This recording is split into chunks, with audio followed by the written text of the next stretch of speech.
Hello friends, मैं प्रीति सिंह आप सभी को चंद्रयास ज्ञान सर्विस यूट्यूब चैनल में स्वागत करती हूँ।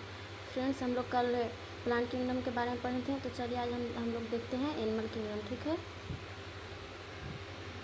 चलिए देखते हैं एनिमल किंगडम क्या होता है। ठीक है, तो एनिमल किंगडम यहाँ पे क्या कह रहा है। एनिमल किंगडम में केवल जंतु का अध्ययन किया जाता है। कौन सी का अध्ययन किया जाता है? जंतु का। ठीक है, तथा जंतु के अध्ययन को क्या कहेंगे? जूलॉजी कहते हैं। ठीक है, जिसका पिता अरस्तुत है। कौन है? जिसका पिता अरस्तुत है। ठीक है, अरस्तुत के अनुसार जंतु मात्र दो प्रकार का होता है। पहले देख लीजिए, यहाँ पे देखिए एनिमल किंगडम में क्या किस चीज़ का अध्ययन करते हैं? एनिमल को करते हैं। और एनिमल के अध्ययन को क्या कहते हैं? जूलॉजी कहते हैं। और जूलॉजी के पिता कौन है? अरस्तुत है। ठीक है, तो हम लोग देखते हैं क्या बोलते हैं। प्लांट है जो कितने प्रकार में बांटा होता है? दो प्रकार में बांटा है।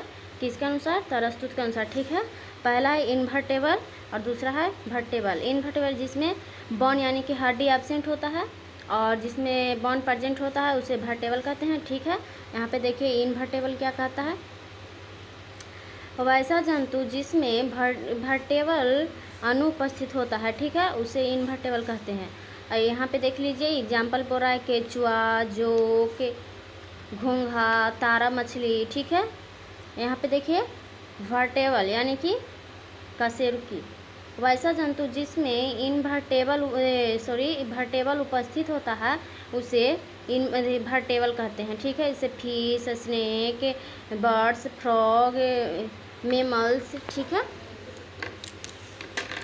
यहाँ पे देखिए अरस्तुत के अनुसार जूलॉजी में 4 भाग होता है। ठीक है, कितने भाग होता है? 4 भाग। किसके अनुसार? अरस्तुत के अनुसार। ठीक है, यहाँ पे देखिए जिसके प्रत्येक भाग को फाइलम यानी कि संघ कहते हैं। जिसको प्रत्येक भाग को क्या कहते हैं? संघ कहते हैं। ठीक है, इस प्रकार जूलॉजी 4 संघ में होता है। ठीक है, इस प्रकार जूलॉजी में कितने संघ होते हैं? 4 संघ होते हैं। ठीक है, यहाँ पे देख लीजिए जूलॉजी में 4 संघ होते हैं। फाइलम प्रोटोजोआ, फाइलम को ही संघ कहते हैं।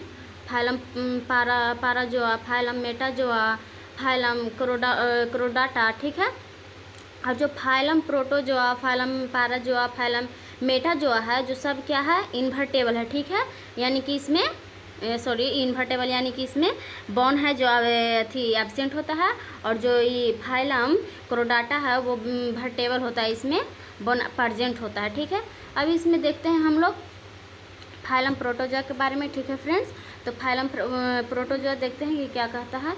यहाँ पे क्वेश्चन कर रहा है कि फाइलम प्रोटोजोआ के विशेष लक्षण लिखें। ठीक है, तो देखिए फाइलम प्रोटोजोआ के विशेष लक्षण निम्नलिखित है। ठीक है, तो पहले देखते हैं इसके अंतर्गत केवल प्रथम जंतु यानी कि फर्स्ट एनिमल आते हैं। ठीक है, और ये बीएससी में भी बहुत इंपॉर्टेंट रखता है, बहुत इंपॉर्टेंट है बीएससी के लिए। ठीक है, बीएससी में इसका पूरा और डिटेल पढ़ना है। ठीक है, और यह यूनिसेलुलर तथा माइक्रोस्कोपिक यानी कि एक कोशिकीय तथा सूक्ष्मदर्शीय दोनों होता है। यह अधिकतर फ्रेश वाटर यानी कि स्वच्छ जलीय तथा कुछ जंतु मैरीन यानी कि समुद्रीय होता है। ठीक है, आगे देखते हैं। इसमें लोकोमोशन यानी कि प्रचलन प्रायः कुटपाद, ठीक है, फ्लैजिला तथा सीलिया के द्वारा होता है। इसमें प्रजनन कौन के द्वारा होता है? कुटपाद, फ्लैजिला तथा सीलिया के द्वारा होता है। ठीक है, लेकिन कुछ जंतुओं में लोकोमोशन ऑर्गन यानी कि प्रजनन अंग अनुपस्थित होते हैं। ठीक है, यहाँ पे देखिए यह अमीबा है, या अमीबा में ये सब जो है कुटपाद है, कुटपाद से यह प्रजनन करता है। ठीक है, और ये क्या है? पैरामीशियम है, पैरामीशियम में सीलिया के द्वारा होता है। सब जो निकला हुआ सीलिया है, यह है यूग्लिना में फ्लैजिला के द्वारा होता है प्रजनन। ठीक है, अब देखते हैं न्यूट्रिशन यानी कि पोषण प्रायः जंतु के समान पौधे के समान तथा परजीवी होता है। ठीक है, यहाँ पे देखिए श्वसन प्रायः जर्नल बॉडी सरफेक्स समान सफिक्स समान दैहिक स्तर होता है, ठीक है। यहाँ पे देखिए उत्सर्जन पर आया जनरल बॉडी सरफेक्स यानी कि समान दैहिक सतह द्वारा होता है, ठीक है। यहाँ पे देखिए प्रजनन पर आया अलैंगिक तथा लैंगिक यानी कि सेक्सुअल तथा एसेक्सुअल ओरिजिनेशन यानी कि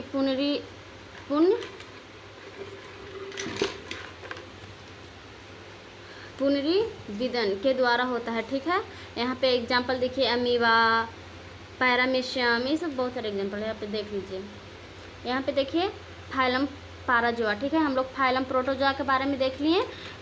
क्या बोलता है 11th में थोड़ा थोड़ा ही पढ़ना है, यहाँ बीएससी में जाइएगा तो पूरा डिटेल में पढ़ना रहता है और बहुत कुछ। यहाँ पे देखिए फाइलम पाराजोआ, ठीक है।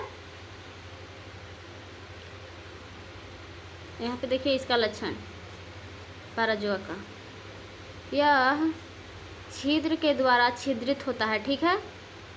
छिद्र के द्वारा छिद्रित होता है तथा इसके प्रत्येक छिद्र को ओस्टिया कहते हैं, ठीक है। यह अधिकतर समुद्री तथा कुछ जंतु फ्रेश वाटर यानी कि जलीय स्वस्थ जलीय जीवन है, ठीक है, जलीय है, सॉरी। यहाँ पे देखिए बाह्यकाल के रूप में स्पीकल्स पाए जाते हैं, बाह्यकाल के रूप में स्पीकल्स पाए जाते हैं तथा स्पीकल्स CaCO3 का बना होता है, ठीक है। स्पीकल कौन का बना होता है? CaCO3 का, ठीक है। यह अधिकतर झुंड बनाकर रहने वाला या अकेला रहने वाला दोनों होता है। ये थी जो क्या बोलता है पैराजोआ है, जो जिसमें पैराजोआ में जो पाए जाते हैं जीव जंतु वो ज़्यादातर झुंड बनाकर रहते हैं या फिर अकेले भी रहते हैं, ठीक है, दोनों इसमें होता है। नाल तंत्र उपस्थित होता है, बहुकोशिकीय होता है, स्थित प्राणी अर्थात प्रचलन अंग नहीं पाया जाता है। यह क्या है? स्थित प्राणी और इसमें क्या है? प्रचलन अंग नहीं पाया जाता है, ठीक है। श्वसन प्रायः जनरल बॉडी स्ट्रक्चर के द्वारा होता है, ठीक है। यहाँ पे देखिए रिप्रोडक्शन यानी कि प्रजनन सेक्सुअल और एक्सेक्सुअल दोनों होता है। यहाँ पे देखिए लार्वा के रूप में पैरेंकाइमूला, ठीक है, पैरेंकाइमूल एम्फिलब्लास्टुला होता है, ठीक है। यहाँ पे देखिए विकास प्रत्यक्ष तथा अप्रत्यक्ष होता है। जो डेवलपमेंट होता है डायरेक्ट और इनडायरेक्ट दोनों होता है, ठीक है। यहाँ पे देखिए साइकोन एग्जाम्पल में क्या है? साइकोन ल्यूकोसोलेबिया, ठीक है। यहाँ पे देखिए साइकोन है। यहाँ पे देखते हैं हम लोग फाइलम तीसरा मेटाजोआ के बारे में कि मेटाजोआ क्या होता है। तो देखिए मेटाजोआ है जो दो भाग में बटा हुआ है। पहला है डाइप्लावेस्टिक यानी कि द्विस्तरीय, और दूसरा है ट्राई यानी कि त्रिस्तरीय, ठीक है। और जो त्रिस्तरीय है वो भी 3 भाग में बटा हुआ है। तो चलिए हम लोग आगे देखते हैं। यहाँ पे देखिए पहला है मॉर्फोजोआ के पहला भाग डाइप्लोब्लास्टिक, ठीक है। इसमें देखिए क्या कहता है? वैसा जंतु जिसका शरीर 2 स्तर का बना होता है, ठीक है। वैसा जंतु जिसका शरीर 2 स्तर का बना होता है उसे द्विस्तरीय कहते हैं, ठीक है। इसके अंतर्गत केवल फाइलम सिलिएंट्रेटा आता है, ठीक है। अब हम लोग दूसरा देखते हैं। इस त्रिस्तरीय, ठीक है, जिसका शरीर 3 स्तर का बना होता है। कितने स्तर का? 3 स्तर का बना होता है, उसे त्रिस्तरीय कहते हैं, ठीक है। त्रिस्तरीय 3 प्रकार का होता है। सिलिलोमेंट, स्यूडोसिलोमेंट, सिलोमेटा, ठीक है। पहला देखते हैं हम लोग सिलिमेटो, ठीक है। वैसा जंतु जिसमें क्लोमाइन सिलोम है, सिलोम अनुपस्थित होता है, उसे क्या कहते हैं? एसिलोमेंट, ठीक है। यहाँ पे एग्जाम्पल देख लीजिए ये है। और यहाँ पे देखते हैं हम लोग सिलोमेंट, ठीक है। वैसा जंतु जिसका सिलोम क्या होता है, झूठा होता है, उसे सिलियोसिलोमेंट कहते हैं, ठीक है।